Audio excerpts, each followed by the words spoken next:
Hello friends. In the recent even days of corona, entire world is engulfed by the corona, and that is a pandemic which is one of the most widespread in the recent times. But you might feel the impact of corona in each and every segment of life, including social, economic, foreign policy, and political and constitutional too. Our discussion today is more related with the corona and the Constitution of India. And let's see how we can relate the corona and the unfolding situations of our Constitution. So let's start and see what are the dimensions of Indian Constitution and what are provisions which are very much impacted by the recent spread of pandemic. So corona and the Constitution, that may be a very interesting discussion.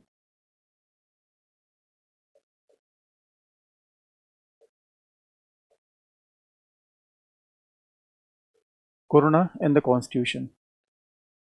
First, we would like to point out the areas which we can summarize and which we can discuss in short. And here, just we want to highlight over the updates rather than analyzing the issues in depth. Because what have changed recently.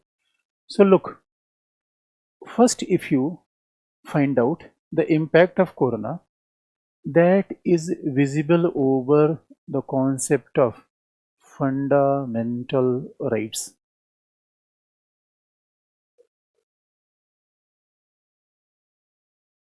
Fundamental rights. Undoubtedly, there is impact over fundamental rights. Although you know that in our constitution, fundamental rights are not absolute in nature. They are relative, and fundamental rights can be curtailed on the various grounds in our constitution. So that is nothing new. Even our fundamental rights are not absolute. So they are under some restrictions, and therefore this is not a first occasion or first opportunity to restrict or limit the fundamental rights, but it is a recent one where we are somehow diminishing the fundamental rights. And for example, if you look the fundamental rights which are somehow curtailed due to lockdown, automatically when government imposes lockdown, most important visible impact which we see on Article 19, because freedom of movement, even freedom of reside anywhere, even to do even some businesses too, because some people approach the Supreme Court and they said that why gyms are closed now. Even some people approach the court and they said that why the liquor shops are open now. So the various even our fundamental right include the right to run any business, trade, profession, occupation under Article 19, freedom of movement to reside anywhere. So lockdown directly impact over the Article 19.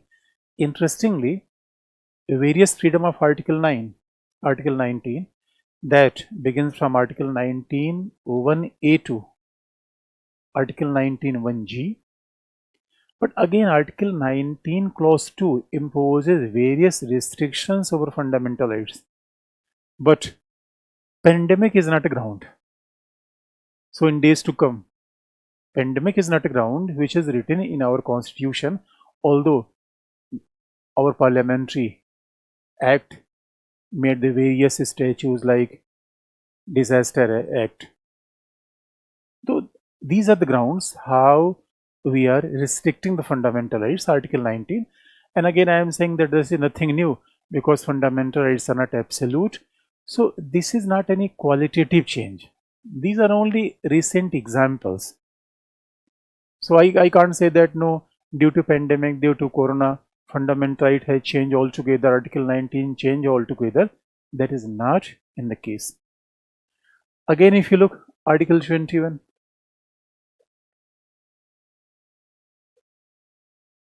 although Article 19, 21, they are the two sides of same coin, and you know that in a very famous Maneka Gandhi case, Supreme Court earlier ruled that Article 21, 19, they are the two parts of same coin.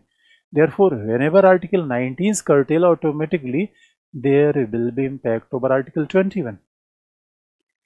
And interestingly, right to privacy is a fundamental right which is declared by Supreme Court. And if right to privacy is a fundamental right, then Arogya Setu is somehow eroding the right to privacy. Although again Supreme Court pointed out that even right to life is not absolute right. It is not absolute right. Therefore, each and every fundamental right are bounded by some limitations, some restrictions, except Article 17. Therefore, Arogya Setu became debatable and Supreme Court refused to restrict the application of Arogya Setu, and people said that no, Arogya Setu is there for keeping surveillance over the people. And in fact, even right to privacy is important, but Supreme Court also admitted the fact that right to privacy should be adjusted with the various factors like social justice, national security. But again, I am saying that pandemic is not a ground. Pandemic is not a ground. But you know that Supreme Court can extend the interpretation of restrictions. Article 21. Although one thing is very important, somehow some people get advantage due to corona. Many under trials who were kept behind the bars for long terms, they were granted bail very easily. Even court also said that because of the overcrowded jail, the likelihood of a spread of corona is more. So that is a positive outcome for the people who are behind bars and they are under trials. Under trials means even they are not convicted by the court yet, but they are charge seated by the police. Even there is an allegation they have committed some crime, but it is not proved yet. So they became very happy because corona became a boon for the people who were behind the bars. Third point, if you look Article 25,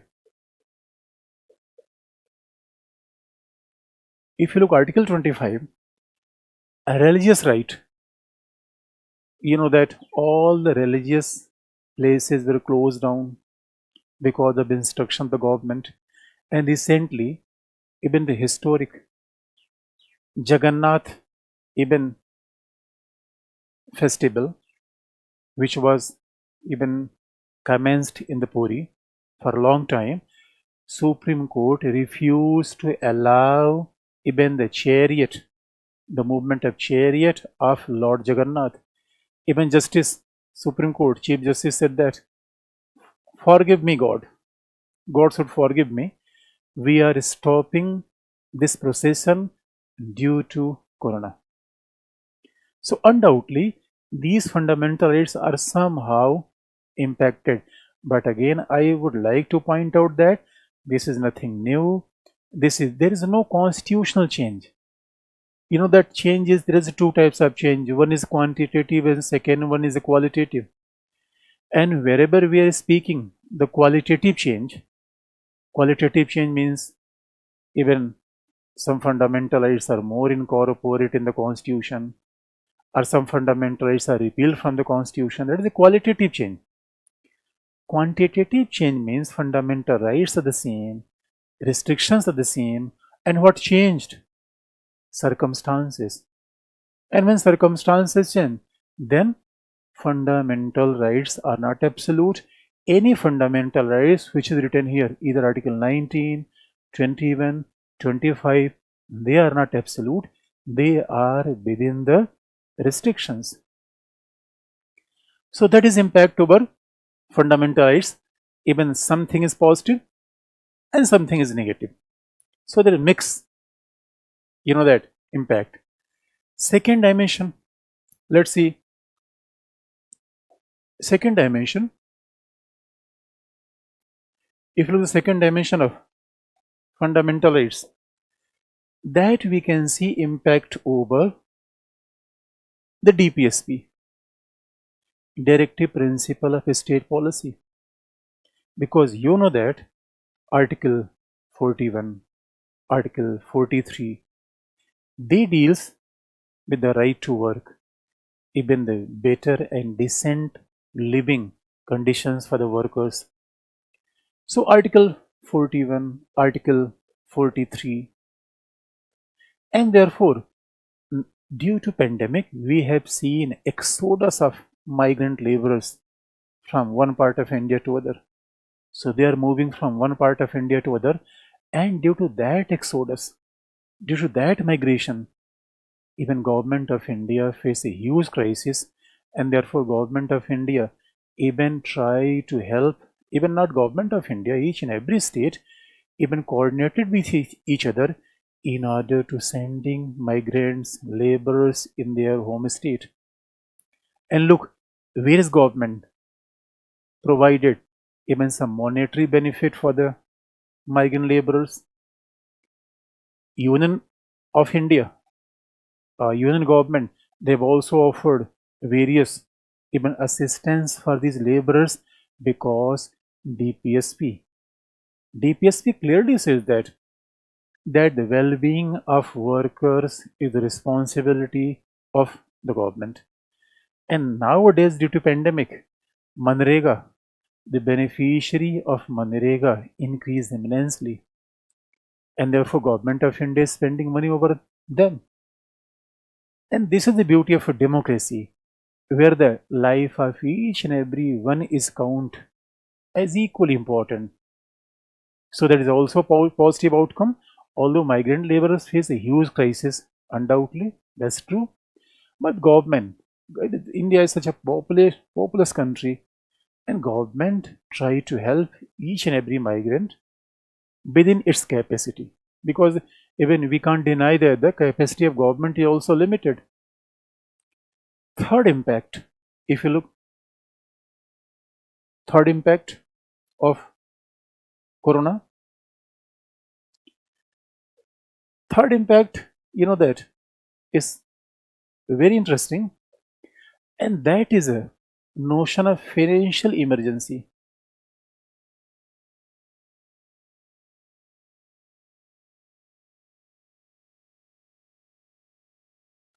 Article 360. See, entire economic activities were shut down because of the corona, because of lockdown. And when the entire economic activities is shut down, and Article 360 incorporates that whenever even credit of a nation is at stake, even when nation is facing kind of economic crisis, even that, and when the stability of finance of government of India or any part of India is in crisis. Therefore, Article 360 tells that whenever government feels economic crisis, option is imposition of Article 360. It means economic financial stability of India is at stake, or government of India is facing kind of financial crunch, or credit of government of India as at stake, then government opt for imposition of financial emergency, which has not imposed yet since independence of India. And you look that because of pandemic, government of India reduced salaries of the various categories of employees of government of India, and various state government also reduced the salaries of their employees, ranging from 1 day to 10 days or something else. And you know that Article 360 permit a government to reduce the salaries of the servant of the government of India, or they are working under the state. So government is entitled to reduce the salaries. But now due to pandemic, without imposition of Article 360, government reduce the salaries. So Article 360 is not enforced, and it may be reason, that because wherever we are using term emergency, it became very alarming for the people. And we can't forget the fact that Article 1975, when Indira Gandhi imposes emergency, and she became, that unpopular throughout India. Her popularity declined drastically due to imposition of emergency. So therefore, the word emergency becomes politically very volatile. So no government want to imposes any kind of emergency, although all the provisions actually we have imposed Article 360, but theoretically presidential proclamation is not made out till today. Therefore, it also said that imposition of Article 360 is not decided on the constitutional ground or financial ground, because constitutional ground is okay.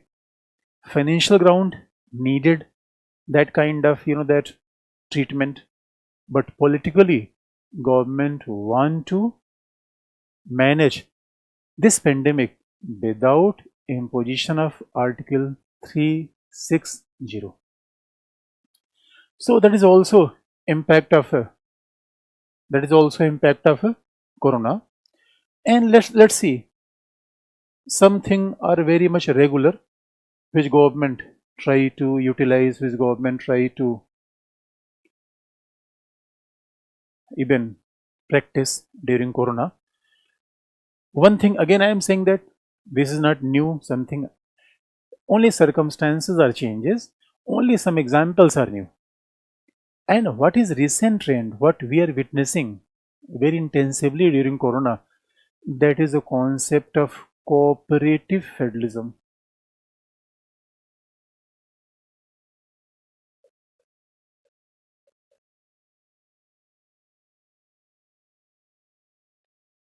Concept of cooperative federalism. It is due to corona.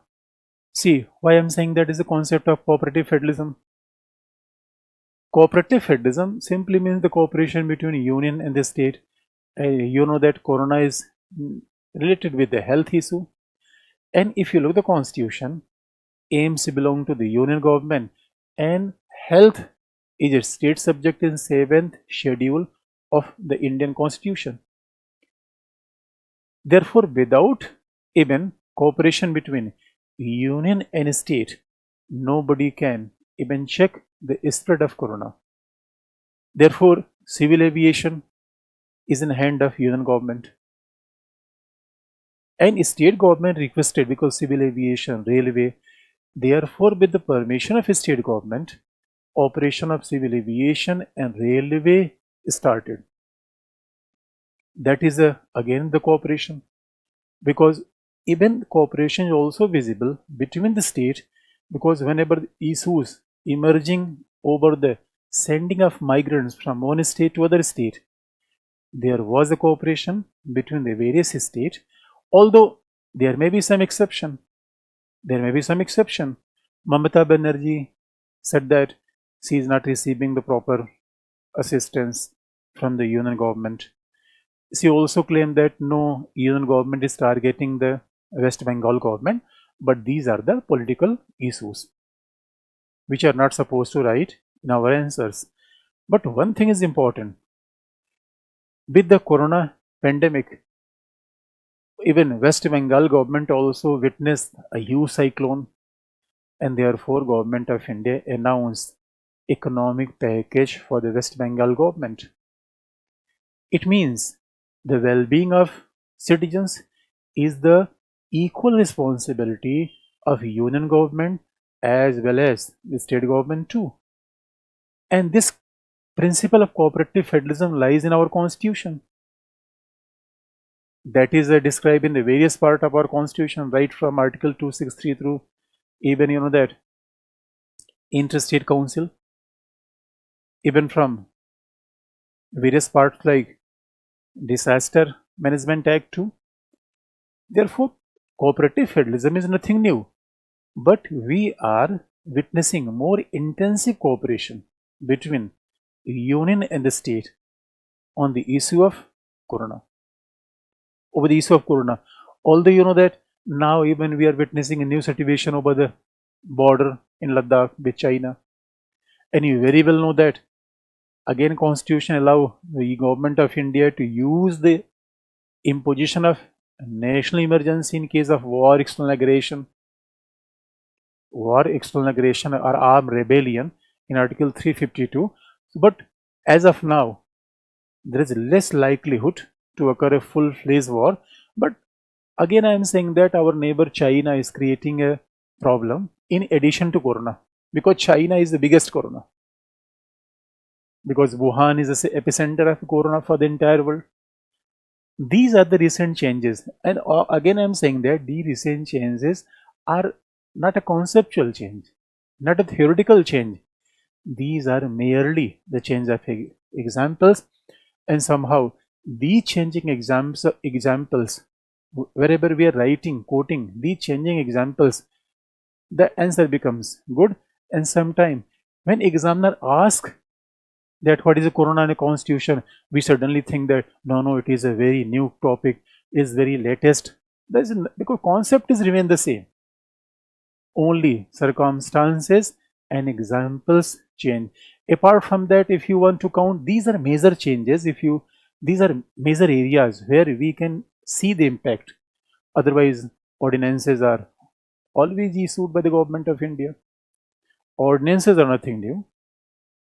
And apart from that, that government, apart from that, if you look, ordinances are there, and apart from that, in Constitution, Article 256, 257, even Union Government of India is entitled to issue directions for the state. Therefore, that we are in India, we are having federal government, but there is supremacy of union government. So union government can issue direction for the state. And during this pandemic, normally Home Ministry, union government always issue direction for the state under Constitution, Article 256, 257. But nowadays, issuing of these ordinances became very frequent because of the even guidelines of shutdown. Because Union Home Ministry time and again send the guidelines, and that guidelines should be followed by each and every state. That's all about corona and the constitution. Thanks a lot.